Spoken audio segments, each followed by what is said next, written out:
Section 1 कर्मयोग। एक परिचय।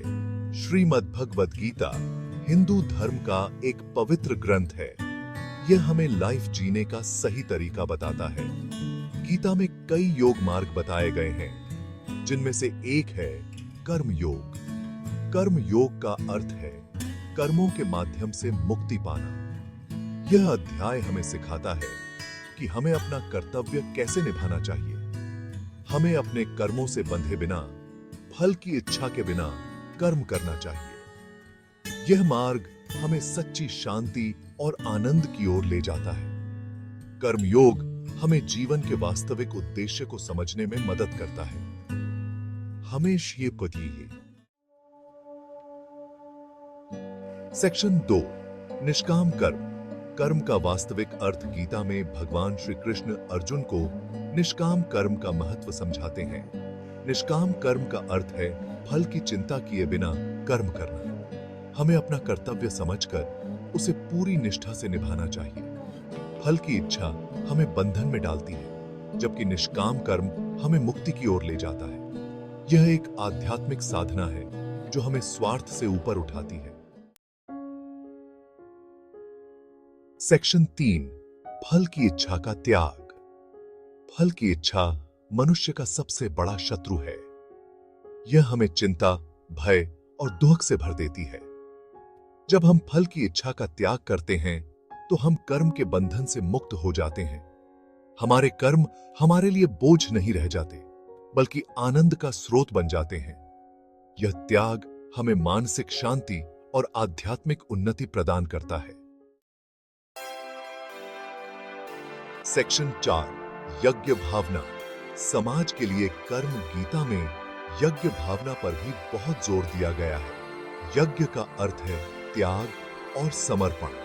हमें अपने कर्मों को यज्ञ की भावना से करना चाहिए, अर्थात समाज के हित के लिए। जब हम दूसरों के लिए जीते हैं, तो हमें सच्ची खुशी और संतुष्टि मिलती है। यज्ञ भावना हमारे अंदर निस्वार्थता और प्रेम का भाव जगाती है। सेक्शन 5 स्थिर मन। आत्म साक्षात्कार की ओर एक कदम। मन की स्थिरता आध्यात्मिक उन्नति के लिए बहुत आवश्यक है। जब हमारा मन चंचल होता है, तो हम अपने लक्ष्य पर ध्यान केंद्रित नहीं कर पाते। गीता हमें मन को नियंत्रित करने के लिए ध्यान, योग और प्राणायाम जैसे अभ्यास करने की सलाह देती है। स्थिर मन हमें आत्म साक्षात्कार की ओर ले जाता है। यह हमें लाइफ के उतार चढ़ाव में भी शांत और धैर्यवान बनाए रखता है। सेक्शन 6 इंद्रिय संयम। मन पर नियंत्रण। इंद्रियां हमारे मन को भटकाने का काम करती हैं। अगर हम अपनी इंद्रियों को नियंत्रित नहीं करते हैं, तो हमारा मन हमेशा भौतिक सुखों में भटकता रहेगा। गीता में इंद्रिय संयम पर बहुत जोर दिया गया है। हमें अपनी इंद्रियों को अपने वश में रखना चाहिए, न कि इंद्रियों के वश में हो जाना चाहिए। इंद्रिय संयम हमें आत्म अनुशासन और आत्म नियंत्रण प्रदान करता है। सेक्शन 7 स्वधर्म और परधर्म। जीवन का मार्गदर्शन। स्वधर्म का अर्थ है अपना धर्म या कर्तव्य। गीता हमें सिखाती है कि हमें हमेशा अपने स्वधर्म का पालन करना चाहिए। परधर्म का अर्थ है दूसरों का धर्म। हमें दूसरों के धर्म में हस्तक्षेप नहीं करना चाहिए। अपने स्वधर्म का पालन करके ही हम समाज में सद्भाव और शांति स्थापित कर सकते हैं। सेक्शन 8 कर्म योग के लाभ। कर्म योग के अनेक लाभ हैं।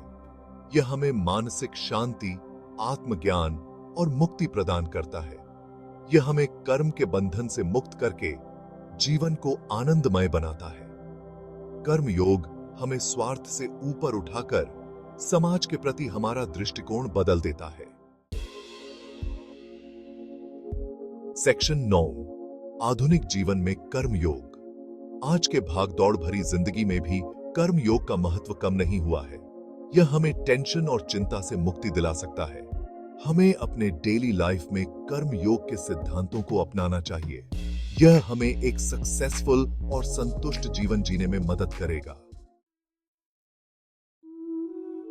सेक्शन 10 निष्कर्ष। कर्म के मार्ग पर चलते हुए श्रीमद् भगवद गीता का तीसरा अध्याय कर्म योग हमें लाइफ जीने का एक सार्थक तरीका बताता है।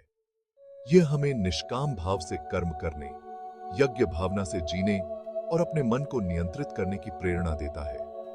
यह मार्ग हमें आत्म साक्षात्कार और मुक्ति की ओर ले जाता है।